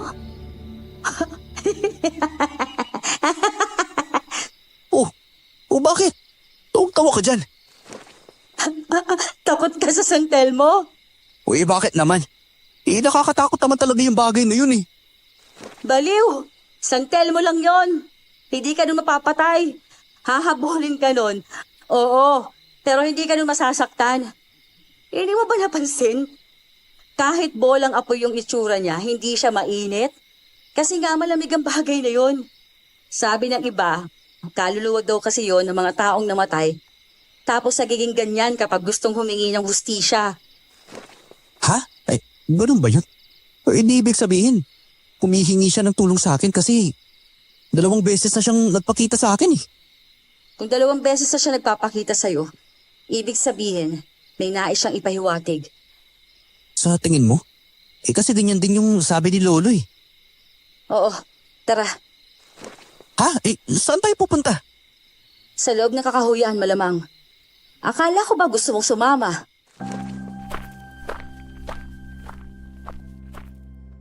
Kahit pa kinakabahan ay pilit ko yung pinaglabanan. Kasama ko naman kasi si Agnes at kapag nariyan siya, sapat na yon bilang pampalakas ng loob. Ngunit hindi pa man kami nakalalayo mula sa bukana, ay nakita na namin ang isang bagay na umiilaw at tumatalon-talon sa dilim. Ayun ang santel mo! Sige, tara, salubungin natin. Teka, sigurado ka bang hindi tayo mapapano dyan? Akong bahala. Ikaw nga lang ang kawawa. Lang yan naman no. Wala naman kasing ganyanan. Ikaw talaga napakaduwag mo. Nang makalapit na kami sa San Telmo, ay lumapit lang ito sa akin saka tumalon-talon. Maya-maya pa'y nilagpasan naman kami nito saka tumungo sa kaliwang bahagi ng gubat. Akala ko'y aalis na siya pero nagtaka ko nang bigla siyang tumigil saka bumalik sa kinaroroonan ko. Pagkatapos ay muli na naman itong gumawi sa kaliwa at siya tumigil sa tinigilan niya kanina.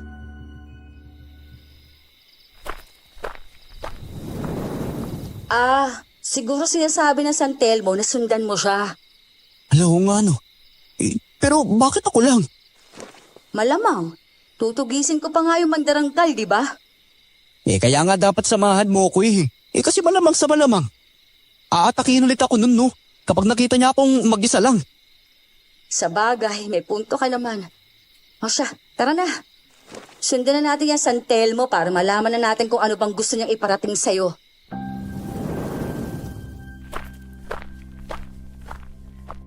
Sinundan nga namin ang San Telmo at dinala kami noon sa dulo ng gubat kung nasaan ang isang hindi kataasang burol.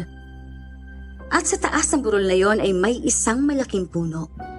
Dinala kami roon ng San Telmo at nang nasa harap na kami ng malaking puno, ay saka siya tumigil sa bandang likod nun. Ito, tumigil na siya rito. Ano naman kayang gusto niyong gawin natin? Tingnan mo siya, tumatalon-talon doon sa may bato. Uy, anong gagawin natin dyan? Opo. Teka, Agad akong natigilan ng magliwanag ang buwan at masinagan noon ng bato. Para yung palatandaan ng isang puntod. Lumapit ako roon at may naaninag akong nakaukit doon.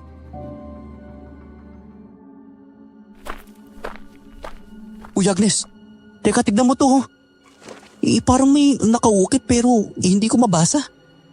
Parang ibang lingwahe to Patingin nga ako. Kung di ako nagkakamali, sinaunang alpabeto ng mga Bisaya ang ginamit dito. Mas kilala yon sa tawag na badlit. Kung ganun, talagang matagal ng panahon na simula nang mailagay ito rito. Marahil. Teka sandali. Parang may tinuturo pang San Telmo dito. Sa palagay ko may gusto talaga siyang ipahiwatig sa'yo kaya kanya dinala rito. Di ba sabi mo na panaginipan mo ang kuya mo? Ibig ba sabihin, maaaring sa dugo ni Kuya galing tong salmento? Maaari. Pero maaari din galing yan sa isang taong may kinalaman sa'yo. Halika, hukayan natin sa banda dito. Kanina pa siya patalon-talon dito eh. Hinukay nga namin ang likuran ng puntod gamit ang mga putol na sanga. Nang mapalambot namin ang lupa, ay kamay na ang ginamit namin para maghukay. Makalipas ang halos isang oras, ay may nakapa kaming parang isang tabla ng kahoy. Uy Agnes, baul kaya to? Parang kahoy. Siguro. Tara, iangat natin. Medyo mabigat. Oo nga parang malaki. Teka, bibilang ko 3 tapos sabay nating iangat. Sige. 1, 2, 3.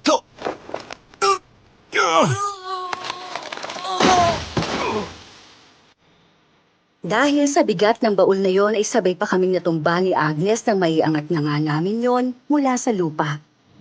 Natawa na lang kami sa kapinagpag ang suot namin bago muling binalingan ang baul.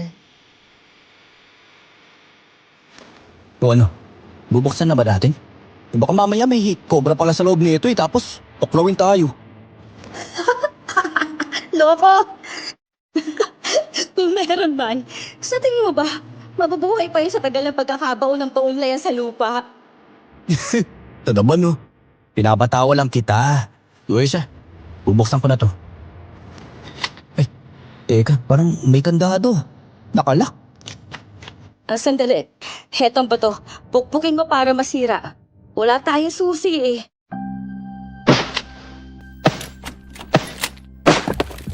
Pinukpok ko nga ang kandado gamit ang malaking bato at nang masira ko yon ay agad na namin binuksan ang baul. Napaubo pa nga kami nang bumungad sa amin ang mga alikabok. Tinakpan na lang namin ang ilong namin gamit ang damit namin. Tsaka binusisi ang laman nun. Uy, tignan mo to. May libro.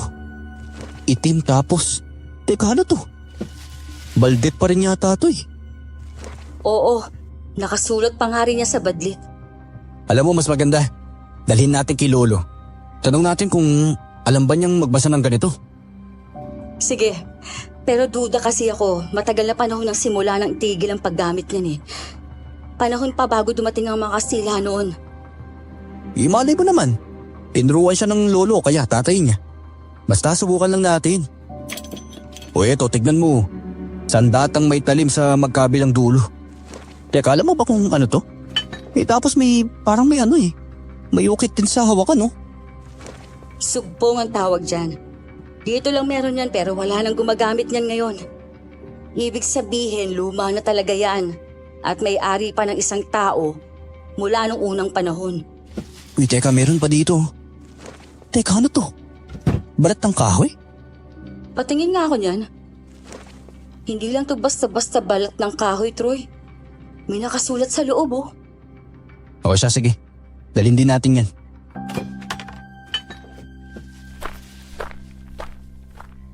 Nang masiguro naming yun lang ang laman ng baul ay agad na kaming umalis. Hindi na sumunod sa amin ang San Telmo at nanatili na lang doon sa tabi ng bato. Pagkarating namin sa bahay, ay naratnan ko si Lolong nakaupo sa sala. Alalang-alalang mukha niya at halatang hindi pa natutulog.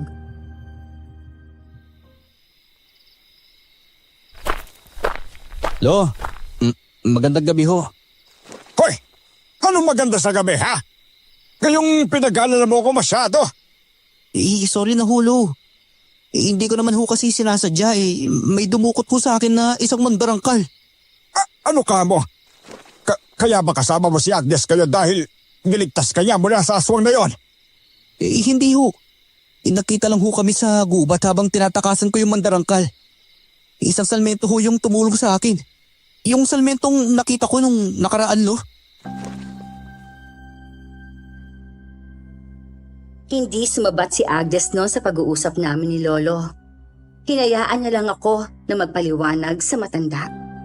Nang mapansin naman niya ang mga dala namin, ay agad na napakunot ang noo niya at para bang kinikilala ito.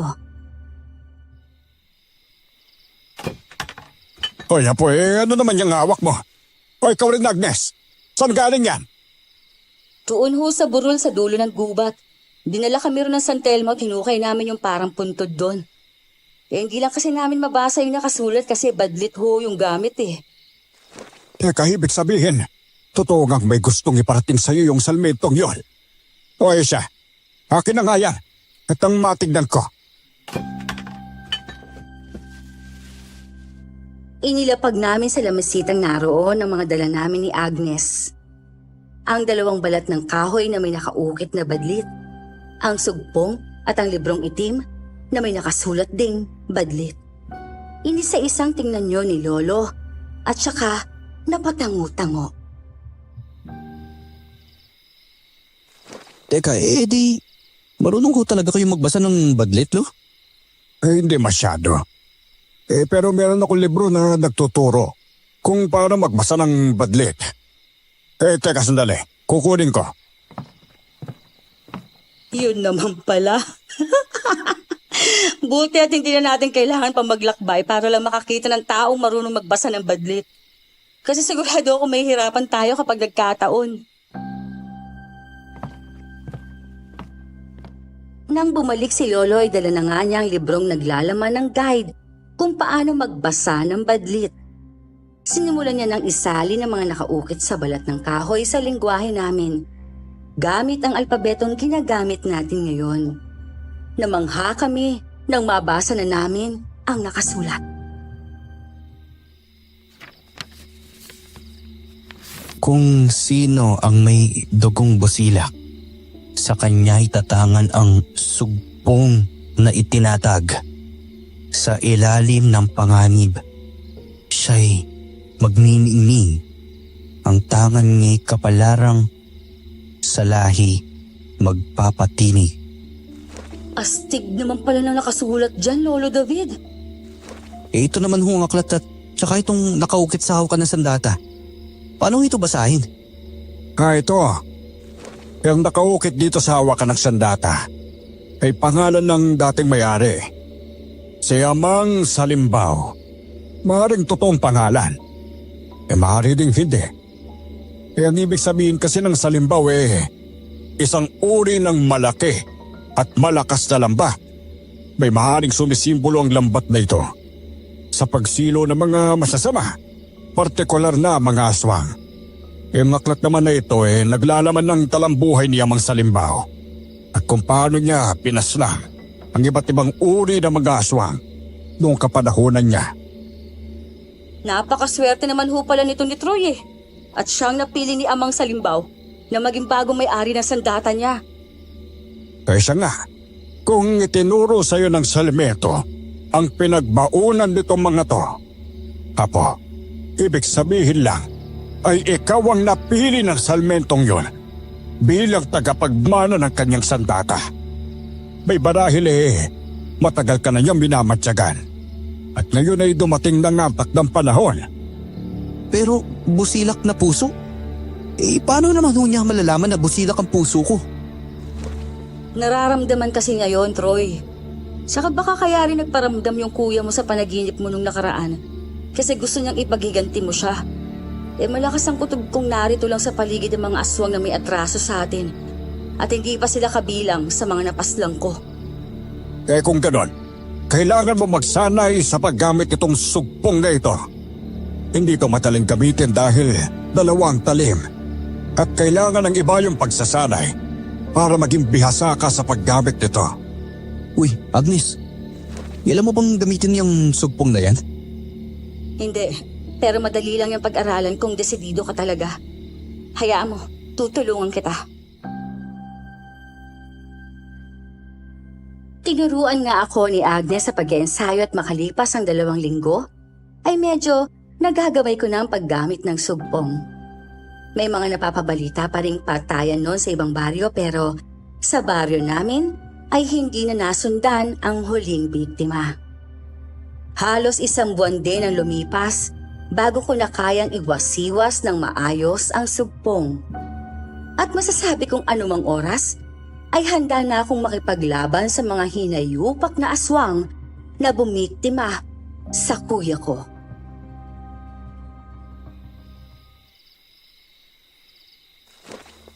Ay nako, kung hindi ka lang kasi isang kalahating tanga, may napatay mo na sana yung gunggong na yun Bakit hindi ikaw ang pumatay kung gusto mo?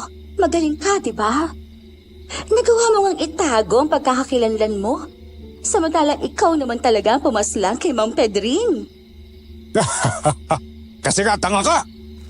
At saka tigilan mo na nga yung pagpapanggap bilang Diana. Hindi ka katulad niya dahil siya mabait at mas lalong hindi siya tanga. Oo nga, Grege. Sa sobrang bait niya, pinagkatiwalaan ka niya. Pero anong hindi tanga? Napaniwala mo nga siyang ikaw talaga ang tsuhin niya, di ba? Teka, anong pinagsasabi ng dalawang to? Hoy, huwag ka nga magmalinis, Diana. O mas maiging tawagin na kita sa tunay mong pangalan. Alicia! Dahil parehas lang naman tayong nagpapanggap. Bilang sila, kayong matagal naman na silang patay. At ano na ngayon? Ilalaglag mo ko? Magkakamatayan muna tayo, Vicente. Hindi ako makakapayag na ikaw ang sisira sa mga plano ko. Talaga ba? Paano kung sabihin ko sa'yo na nasa paligid lang si Troy at nakikinig sa usapan nating dalawa? May magagawa ka pa ba kung sabihin kung ikaw talaga ang pumatay kay Kuya Tristan niya? At kaya mo yung ginawa ay dahil alam mong si Tristan ang tagapagbana ng sugpong na uubos sa lahi ninyong mga mandarangkal. Tumigil ka, Vicente!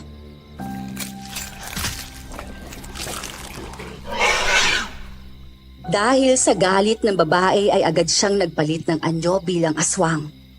Lumaki ang katawan nito at napunit ang mga damit na suot.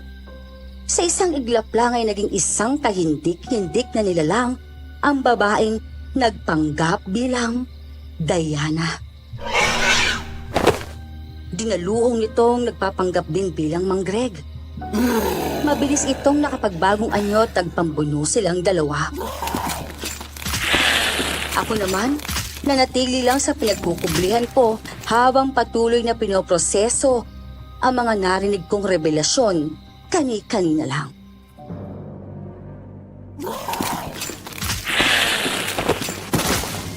Bakit, Alicia? Totoo naman takot ka kay Tristan. Kaya mo siya pinaslang. Hindi ako natatakot sa kutong lupa na yon. Baka ikaw. Ikaw ang totoong takot kay Agnes. Kaya mo nga pinatay si Ma'am Pedring para mabaling kay Agnes ang atensyon ng mga tao at magalit sila sa kanya, di ba? para hindi siya paniwalaan ng mga tao at palayasin siya dito sa baryo. Dahil sa damay siya sa mga plano ko, nagkamali akong itinira ko pa siya. Sana, pinaslang ko na lang siya kasama ng walang kwenta niyang ina. Umaasa ka kasing magiging isang normal na babae lang siya. Kasi kamalihan ang akala mo. Ngayon, imbis na isa siya sa gagawin mong palalian, naging isa pa siya sa mahigpit mong kalaban. Hindi ko mapigil ang mapamura nun dahil sa mga nalaman ko. Sadyang napakatuso ng dalawang aswang sa ginawa nilang panlilinlang sa amin ni Agnes. Inilabas kong sugpong ko mula sa dala kong bag, saka yun pinagdugtong. May kadena lang kasi sa gitna noon na nagsisilbing koneksyon ng dalawang patalim at kapag gagamitin na, ay saka idudugtong muli para maging isang sandata na may talim sa magkabilang dulo. Hindi ko naman inaasahan na habang nagpapambunong dalawa, ay may biglang sumulpot hindi kalayuan sa kanila.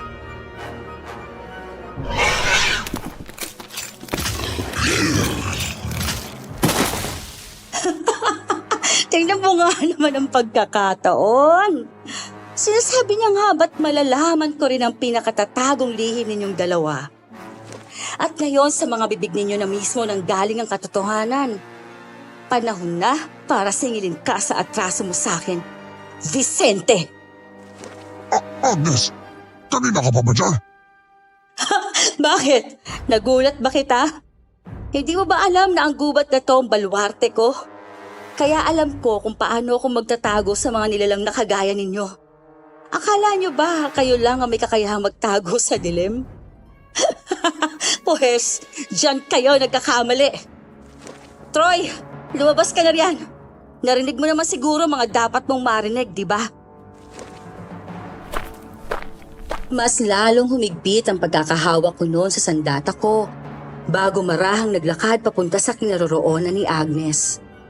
Natigilan ng dalawang aswang, lalo na ang mandarangkal nang makita niya ang sandatang hawak ko. Sabay kaming sumugod ni Agnes sa mga aswang. Siya sa dangga at ako naman sa mandarangkal. Hindi ko alam kung saan nanggagaling ang tapang ko noon pero isa lang ang sigurado ko. Gusto kong ipaghiganti ang kapatid kong walang habas na pinaslang ng walang hiyang aswang na yon.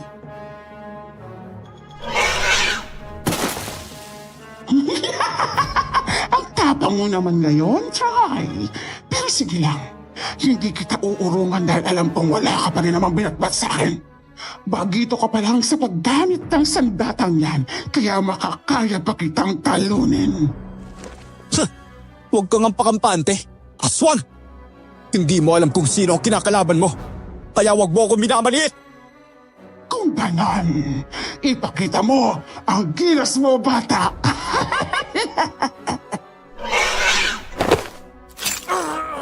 Biglang sumugod ang mandarangkal at saka ako inambahan ng kalmot. Umigkas ako at saka isinalagang kamay na may mahabang kuko gamit ang sugpong ngunit. Dahil mas mabilis siya, ay nakalmot niya pa rin ako gamit ang isa pa niyang kamay. Nasugatan niya ako sa tagiliran kaya naman napahiyaw ako dahil sa hapdi. Putik! Ang sakit ng kalmot mong hayop ka! Buisit ka! Papatayin talaga kita! Hindi mo nga ako magawang masugatan. Ang patayin pa kaya. Managinip ka na lang ng gising, bata. Dahil maya-maya, ihahatid na kita sa impyerno. Muli niya akong dinaluhong at sunod-sunod siyang nagpakawala ng mga atake. Ako naman, salag dito, salag doon ang ginagawa habang inininda ang sakit ng sugat ko. Ni hindi ko na nga alam kung anong lagay ni Agnes dahil nakatutok ako sa pakikipaglaban sa mandarangkal. Dahil sa gigil ay mas binilisan ko pang galaw ko para masabayan ang kalaban ko hanggang sa hindi niya inaasahang aatake ako mula sa ilalim. Pinaghiwalay ko ang sugpong at habang ang isa ay nakasalag sa kamay niya, mabilis kong isinaksak sa tiyan niya ang karugtong ng sugpong na siyang nagpatigil sa nakakalokong ngisi niya. Anong? Oh, ano? Ito ba ang buwan ng binatbat, ha? Ito ba? Tanggapin mo! Ah! Mas lalo ko pang idiniin ang pagkakasaksak ko sa tiyan niya. Kaya naman napasukan na siya ng dugo. Ngunit hindi ko naman inaasahang makakabawi pa siya. At mabilis niya akong nakalmot sa mukha. Dahilan para mapabitiw ako sa kanya at mahugot ang sugpong na nakasaksak sa sikmura niya. Ramdam kong lalim at hapdi ng pagkakabaon ng kuko niya sa pisngi ko. Pero nang makita ko siyang ngaling-ngaling na paluhod habang nakahawak sa sugat niya, ay napangisi ako.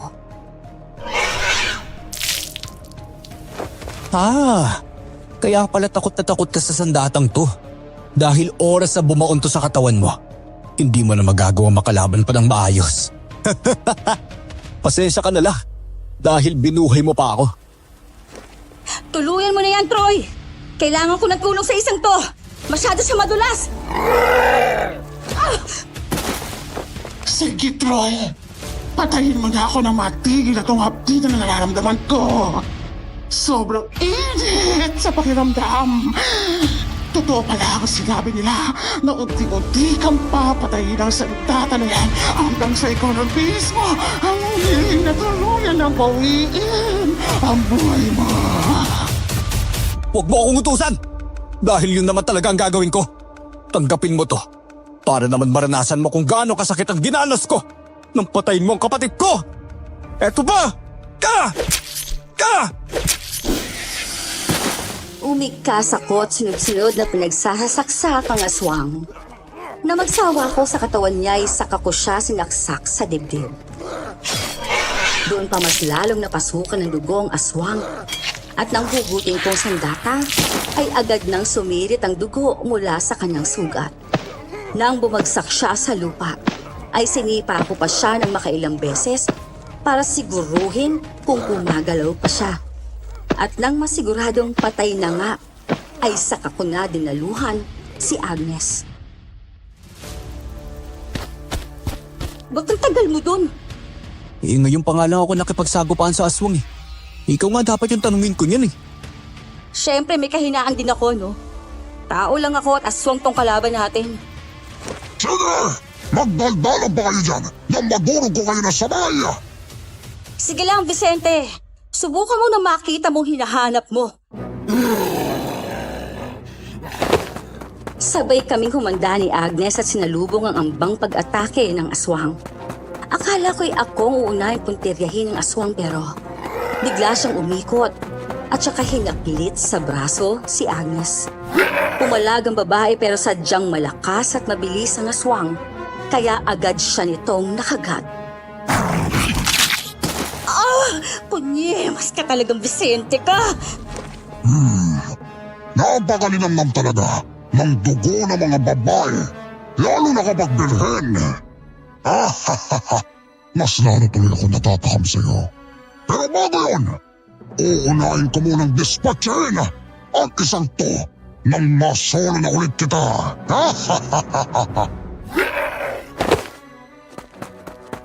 Pero hindi ko na hinintay na makaporma pang aswang at agad ko na siyang sinugod ng atake. Mabilis siyang umikot paharap sa akin kaya huli na para umatras ako. Itinutok ko sa kanyang sugpong at lakas loob na sinaksak siya. Bumaon ang patalim, taka ng dibdib. Ngunit naramdaman ko rin ang pagbaon ng kuko niya sa magkabilang balikat ko. Troy! Sakit! Putik naman. Ang talim ng kuko mong hinayupak ka. Ano to? Bakit mainit? Walang iya. Hindi ko alam na tatalab din pala sa akin na sandata na yan. Malamang! Aswang ka eh! Akala mo ba para lang yan sa mga mandarangkal? Pwes, nagkakamali ka! Oh, heto pa! Saluin mo!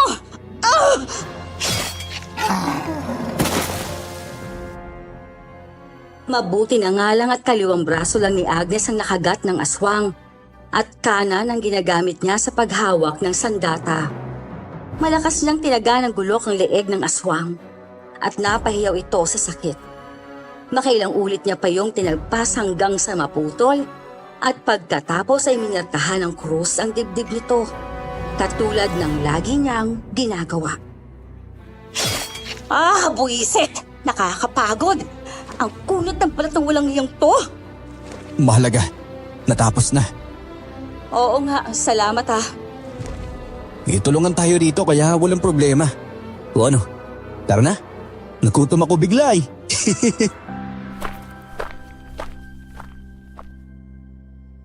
Magkasama kaming umuwi ni Agnes noon at pagdating namin, naroon ulit si Lolo sa sala. Matama nitong tiningnan ang mga itsura namin ni Agnes at nang makita niyang sugatan kami, ay dali-dali niya kaming dinaluhan. Ay, Diyos ko mga apo! Ang dami ninyong mga sugat! Ay, hali kayo rito. Maupo kayo. Kukuha lang ako ng palinis ha. At panggamot dyan sa mga sugat ninyo. Ay, naku, Diyos mio. Ang lalim pa bandin. May halos maligo na kayo ng dugo ah. Grabe naman ho kayo, Lo. Marami lang tumagas na dugo. Marami kasing sugat eh. Ako Holo. Makikikain ho ako. Mas mahirap tiisin yung gutom kaysa sa hapdi ng mga sugat eh. Sige. Kukuha ko na rin kayo ng makakain ha. Ginamot nga ni Lolo David ang mga sugat namin noon. At pagkatapos pinakain din kami. Nagkwentuhan pa kami tungkol sa mga nangyari. At bandang 4:00 ng madaling araw na kaming nakatulog. Uy, Repa. Alam mo ba yung bagong chismis? O anong bagong chismis naman yan? Nangya ka naman parang hindi ikaw yan, Glenn ah. Chismoso ka na rin pala ngayon. Hindi, kasi makapagtataka lang talaga. Nasabay na nawala si Mang Greg tsaka Diana. Ilang araw na silang hindi nakikita pero nakabukas naman ang mga bahay nila. Hindi nga nakakandado sabi ng iba baka raw inasmang sila. Ay nako, wag na kayong magpapaniwala sa mga chismis na yan. Di naman totoo yan eh. Oh, eto na ang tuba mo. Siyempre, manunugis nga eh. Sama kita sa susunod ha. Ba? Baka may bagong naamoy ako dito ah. Uy! Ano namang naaamoy mo? Ko talaga para kang aso talaga, Glenn. Nga pala Agnes, naalala ko dati, yung sinabi mong may naaamoy kang kakaiba kay Diana. Yun ba yung amoy ng aswang? Ngayon mo lang napansin? Ang slow mo talaga. Tagay mo. Ayoko sanang uminom pero sige. Simula noon ay wala ng aswang na nagtangkang pumasok sa baryo namin. At dahil kinailangan kong tuparin ang iniatang sa aking responsibilidad bilang bagong mananabas, ay kasama na ako ni Agnes sa panunugis. Sa ngayon po, Miss Pinky, ay magkasama pa rin kami ni Agnes. Pero hindi na para manugis, kundi para bumuo na ng sarili naming pamilya. Gusto rin kasi namin ang normal na buhay para sa mga magiging anak namin. At sa 10 taon naming pagsasama bilang mag-asawa, ay ngayon pa lang kami mabibiyayaan ng anak. Pero sulit naman ang paghihintay, dahil kambal po ang magiging anak namin. At nakatakda ng mga anak si Agnes sa susunod na buwan. Hanggang dito na lamang po ang kwento ko, Miss Pinky. Hihintayin ko po ang pag-airing ito at matutuwa kami ni Agnes na mapakinggan ito sa channel ninyo. Muli, ako po ito, si Troy. Thank you and more powers po sa channel ninyo.